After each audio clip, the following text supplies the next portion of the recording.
Now, you guys might be wondering why I am so happy.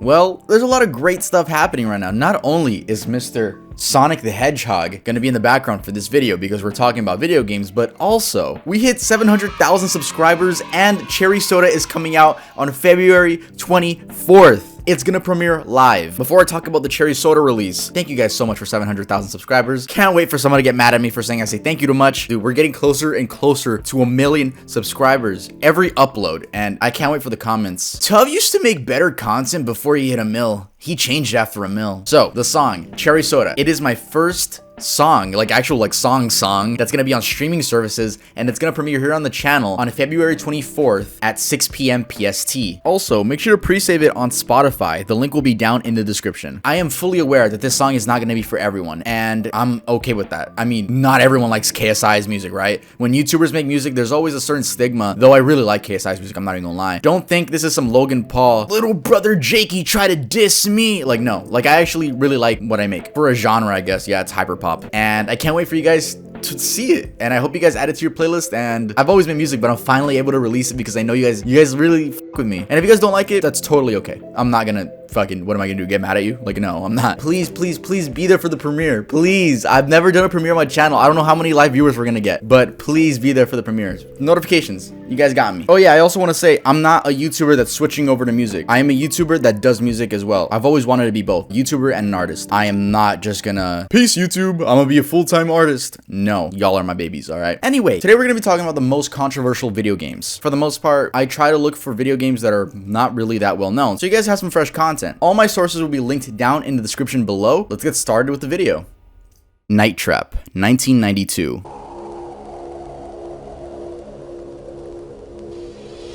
Night Trap was a game released in 1992 designed for the Sega CD, an attachment for the Sega Genesis. The Sega CD added hardware functionality such as a faster CPU and graphic enhancements. Sega tried to match the capabilities of the competing PC Engine CD-ROM system, but failed to do so. One of the games playable on the Sega CD was Night Trap, an interactive movie video game developed by Digital Pictures. The game is shown mainly through the use of full motion video. In this game, the player takes a role of a special agent tasked to watch over teenage girls having a sleepover, and those girls are visiting a house which they don't know is full of danger. The player watches live surveillance footage of the house and triggers traps to capture anyone seen endangering the girls. I mean, designing a game where you're supposed to watch a bunch of underage girls having a sleepover is already pretty weird, but designing a storyline where they're gonna get hurt, it's a little bit nah, it's not it. The player can freely switch their view between different cameras. Insert Five Nights at Freddy's reference here. To keep watch over the girls and eavesdrop on conversations to follow along the story and listen for clues. There are some pretty funny scenes in this game, I'm not gonna lie. But it was going to be a surprise. You couldn't stand in my way, would you?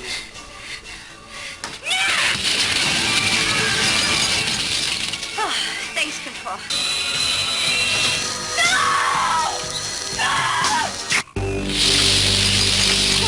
Night Trap was one of 2 games criticized during the 1993 congressional hearings on violent video games. The other was Mortal Kombat. Public concern grew surrounding the video game after claims were made that it included an extreme amount of violence and promoted SA against women. When I say SA, it's that. I just don't want to get demonetized, so yeah. As a result, Night Trap was pulled from the shelves of major video game retailers, and the following month, Sega stopped production of the game altogether. The Senate hearings that revolved around Night Trap's apparent violence resulted in the creation of the Entertainment Software Rating Board. It's the ESRB, which is still used to this day. The game was given an M for mature audiences, which means 17 years or older in the States.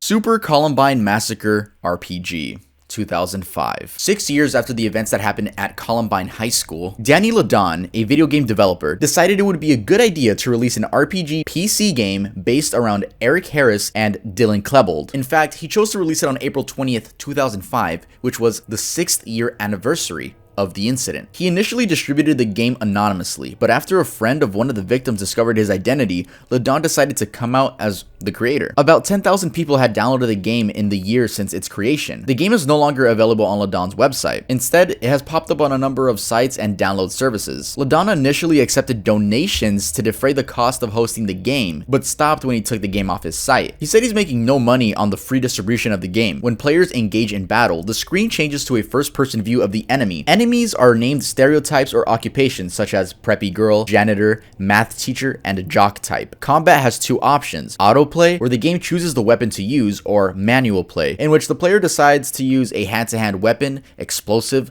gun, or defensive maneuver against foes. Once a battle starts, it is impossible to avoid or escape. The player must kill the enemy or die. Text narrates battle events and actions such as finding a bag or gaining a weapon. As the game proceeds, flashbacks occur showing events in Eric and Dylan's lives, which may have caused them to commit murder. Much of the plot is constructed around the events precisely as they are believed to have occurred. Lines of the gunmen's dialogue are often lifted verbatim from their writings or from their home videos of each other. In contrast to the 16-bit graphics, there are digitalized photographs from the shooting or full voice samples from news reports. Reaction to Super Columbine Massacre was extremely negative. The title was criticized as trivializing the actions of Eric and Dylan and the lives of the innocent. The hate was so much so that Ladon ended up removing the game altogether from his website. You know what sucks, guys? That this isn't the only shooting RPG that we're gonna talk about.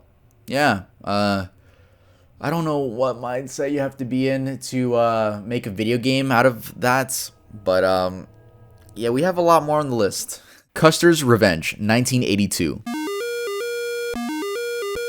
Custer's Revenge was an adult action game published by American Multiple Industries for the Atari 2600. First released in November 1982, the game gained notoriety owing to its goal of a Native American woman. In the game, the player controls the character named Custer, depicted as a man wearing nothing but a cavalry hat, gloves, boots, and a bandana, with a visible, you know. Custer has to overcome arrow attacks to reach the other side of the screen. His goal is to rape a Native American woman tied to a pole. Custer's Revenge quickly gained notoriety upon its release. It was sold in a sealed package labeled "Not for Sale" to minors, and sold for $49.95, equivalent to $134 today. It acknowledged that children might nonetheless see the game. The game's literature stated, "If the kids catch you and should ask, tell them Custer and the maiden are just dancing." Women's rights groups criticized the game, stating that it was a simulation of other groups such as Women Against Pornography, Native American spokespersons, and critics of the adult video game industry in general protested about the content of the game. Activists tried pressuring legislators to outlaw the game, which Oklahoma City, home to the large Native American population, did. The focused media attention generated publicity for the game and caused it to sell approximately 80,000 copies, twice as many as the company's other video games. American Multiple Industries responded with, quote, "Our object is not to arouse, our object is to entertain. When people play our games, we want them smiling, we want them laughing." The game's designer, Joel Miller, said Custer was, quote, "seducing the maiden and that she was a willing participant." By April 1983, the game was withdrawn from circulation. I may have blurred it, I'm sorry for that, but like, I am not risking anything. Especially with a topic like this, I know I'm just gonna be blurring pixels on the screen. Sorry, you guys might have to deal with some blur, but I hope you can still tell what's going on and being talked about. Hatred, 2015. What is important is what I'm going to do.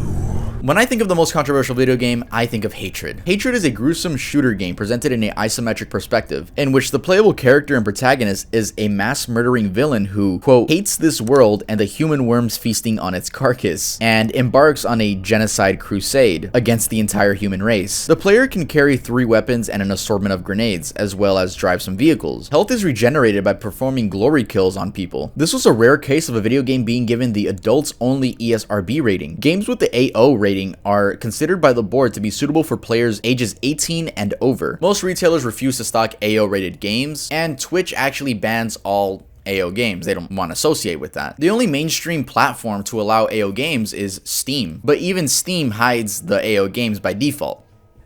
JFK Reloaded, 2004. JFK Reloaded is a 2004 first-person shooter game developed and published by Traffic Games. It simulates the 1963 assassination of John F. Kennedy, the 35th President of the United States. The player, controlling Lee Harvey Oswald, is tasked with recreating the 3 shots fired at Kennedy and gains higher scores the more accurately they lined up with the report. Shots can be reviewed in slow motion and from multiple viewpoints. As Kennedy's motorcade passes on Delay Plaza, the player has to take 3 shots at the president with their sniper rifle. The gain points based on how closely these shots match the Warren Commission's report. The first has to miss the car, the second hit Kennedy in the neck and John Connolly, the governor of Texas, in the chest, and the third fatally hit Kennedy in the head. The perfect score is 1000. While the game does not halt the player from pursuing alternative scenarios, the score is deducted when the player goes off script from the event, such as hitting Jacqueline Kennedy, the First Lady. JFK Reloaded was denounced by several public figures like David Smith, a spokesman for Ted Kennedy, stating simply that it's despicable. Politician John Kasich discussed the game in his book Stand for Something, The Battle for America's Soul, in a segment about graphic content and mainstream video games. I'm not gonna lie, the game actually has some really cool bullet physics. It reminds me of like Sniper Elite physics. I don't know if you guys have ever played that game, but it's very similar. I mean, obviously, I don't have to explain why this is controversial.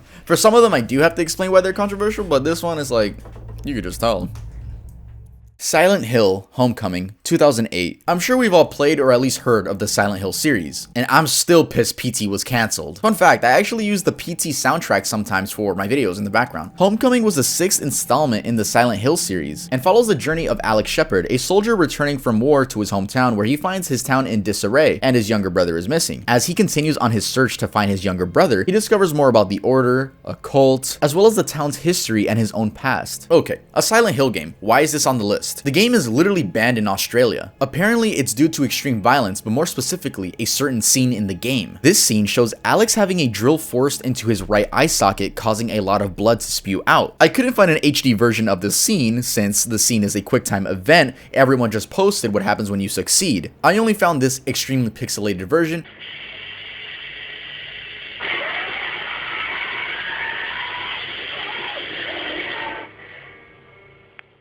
Left Behind Eternal Forces 2006. Left Behind Eternal Forces is a Christian strategy game. In the single-player campaign, the player controls the Tribulation Force, a Christian group in a post-rapture New York City who are combating the influence of the global community peacekeepers, the world government led by the Antichrist Nicole Carpathia. The player directs the actions of the main characters and the Tribulation Forces unit in an effort to defeat the global community peacekeepers by converting neutral and global community allied civilians to their side and only using lethal force against the Antichrist army forces when necessary. But the player's main goal is to use conversion rather than violence, only resorting to combat when necessary, since killing causes the quote spirit level of the player's units to drop. This was a very controversial game, as it quite literally is telling you if you don't believe in Christianity or are an atheist, well, you're wrong. Other than that, the game's reviews are extremely negative. Like, it's just a bad game in general, which is gonna be a common thing in these games. Most of them, not all of them. Silent Hill's great, I just want to make that clear. Except the next one. The next one, if you're a lonely teenager that's a guy, or at least you like girls, you're gonna love the next one.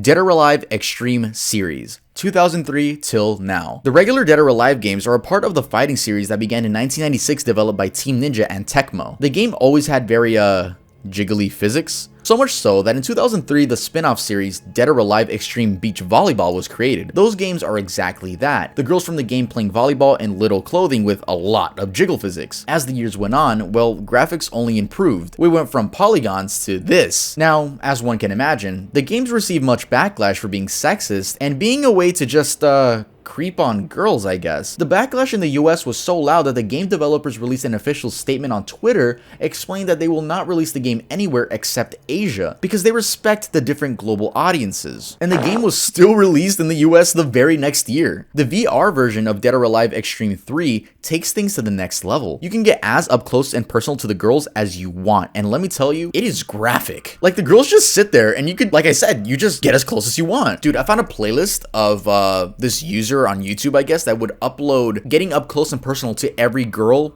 in the game, and every single video on that playlist is age restricted, and the comments are just calling him out for being like a weirdo. Again, this is why some clips are blurred. If you're a fan of the Dead or Alive series, let me know if this spin-off Dead or Alive Extreme, do you think it's misogynistic or sexist, or at the very least creepy? Let me know your thoughts. I really want to know the Dead or Alive fanbase's thoughts on that spin-off. This video is sponsored by Atlas VPN. Atlas VPN is a tool that encrypts your data and hides your virtual location. When connected to a VPN server, your device is connected to a new IP and DNS address. All of that traffic is encrypted and routed towards that VPN server. When the traffic arrives at the server, the VPN server decrypts information and allows traffic to access the desired destination. Atlas VPN is available on iPhone, Android, Mac, and PC. Currently, Atlas VPN is running a 3-year deal for just $199 a month with a 30-day money-back guarantee. The deal won't last for long, so make sure to check it out by clicking the link in the description below. Let me show you guys something really cool you could do with it, and that's saving money. So many websites have their pricing adjusted based on the region that your device is in. With the information provided by cookies and IP addresses, these services can guess where you're located. Once you switch your location to like India, for example, the price in whatever you're looking at will see a huge drop. We've tried this out on many different websites, including airline companies, subscription services like Spotify, YouTube Premium, and Netflix. Again, guys, Atlas VPN is running a 3-year deal for just $199 a month with a 30-day money-back guarantee. So if you are interested, make sure to click the link in the description below. Ethnic Cleansing 2002. Now this one is self-explanatory when it comes to why it's controversial. Ethnic Cleansing is a first-person shooter video game for Windows computers created by the American white supremacist and hate organization National Alliance. It's a unique name. As part of a quote race war, the player controls a neo-Nazi skinhead or a Klansman and is tasked with killing stereotypical African, Mexican, and Jewish enemies. I don't even know if you can find download links for this, but I don't even know if I want to include this in the video actually. If you guys are watching this, then I guess I made it in. I don't even want to talk about this one anymore. Grand Theft Auto San Andreas Hot Coffee Mod 2004. Grand Theft Auto San Andreas, the most iconic game in the GTA franchise, was not only controversial due to the fact that you play as a criminal that can cause a rampage at any given moment, but also due to something that never made its way into the final release of the game. Hot Coffee is an unofficial name for a minigame. The minigame is not playable through normal means. The game must be modded in order to access it. When enabled, Hot Coffee allows the protagonist, CJ, to have animated sex with an in-game girlfriend where you can control his movements. According to the GTA Wiki, before development concluded, Rockstar Operations Director Jennifer Colby warned Dan Houser that explicit sexual content would likely bring restrictive assessments from rating boards, harming retail sales. The minigame could not be fully removed, so the content was hidden from players using cutscenes. Data miners discovered evidence of explicit sexual content after San Andreas was released for the PlayStation 2 in October 2004, and confirmed its existence when the Windows version was released on June 7, 2005. Modder Patrick Wildenborg released a patch to unlock the minigame 2 days later. This led to San Andreas becoming embroiled in controversy. Within a month of the patch's release, the ESRB and Australian OFLC re-evaluated San Andreas' content rating. The ESRB re-rated the game to adults only, leading several retailers to pull it from the shelves. It's really rare, but there are some San Andreas boxes that do have the adult-only ESRB rating, and those can be found on eBay, while the OFLC issued a refused classification banning it from sale in Australia. Rockstar recalled all retail copies of San Andreas and released a new version that blocked access to Hot Coffee by the end of 2005, and issued an official patch for existing owners to prevent access. The Hot Coffee code remains in all versions of San Andreas, but takes more effort to restore due to missing models and animations. In August 2005, Rockstar North released an official Cold Coffee patch for the PC version of the game and re-released San Andreas with the Hot Coffee scenes removed, allowing the game to return to its rated M for mature rating. Border Patrol 2002. Back in the Flash player days, many games were being created daily, and most of them were extremely fun. I can't mention Flash games without giving a shout out to Newgrounds, Antcon, and any unblocked game website that I would go on when I was bored using a Chromebook in class. But with so many games being made, it makes sense that some would cross the line, or I should say, cross the border. Am I gonna get canceled for that one? Te prometo que soy mexicano. Lo prometo. Border Patrol is a Flash-based game that lets players shoot at Mexican immigrants as they try to cross the border into the United States. The game's opening screen states, "There's one simple rule, keep them out at any cost." In Border Patrol, players are told to target one of 3 immigrant groups, portrayed in a negative stereotypical way as the figures rush past a sign that reads, "Welcome to the United States." The immigrants are very, I guess, stereotypical. Honestly, it's just a very racist game against Mexicans. Bonetown 2008. Bonetown is an adult action-adventure video game developed and published by American studio D-Dub Software. Released for Microsoft Windows on November 12, 2008, the game follows the player as he completes missions and has sex with various women. A man in a suit approaches and explains that he is part of an organization called The Man. He warns the player that public indecency is illegal, and if the player is caught, he will be arrested. The player goes through the game completing missions in the style of like the GTA games. Missions include participating in graphic films and beating up someone who believes they are Jesus. Women are scattered throughout the city, and the player is able to have sex with any of them. Sex can either be for the player's enjoyment or to recover in-game health, depending on the position selected. The game requires the player to match the desires of the women in order to last as long as possible. VTech Rampage, 2007. I don't want to talk a lot about this one, so I'm gonna try to make this one quick. Only 3 weeks after the Virginia Tech incident, Ryan Lambourne from Australia created a spin-off RPG. And while doing research, man, fuck this guy. The source I read said he only did it just to be offensive and he thought it was funny. That's it. That's why he recreated this Virginia Tech incident and made it into I guess a funny video game for him. The first mission of the game requires you to kill, I'm not even gonna say her name, but it's like the actual first victim of the shooting. Not only that, but as I was reading, in 2013, this same idiot released another game based on Handy Suck. I'm not gonna say it, so I changed the first letters because I'm not trying to get demonetized, but yeah, he made another video game like that. And honestly, fuck him and let's move on.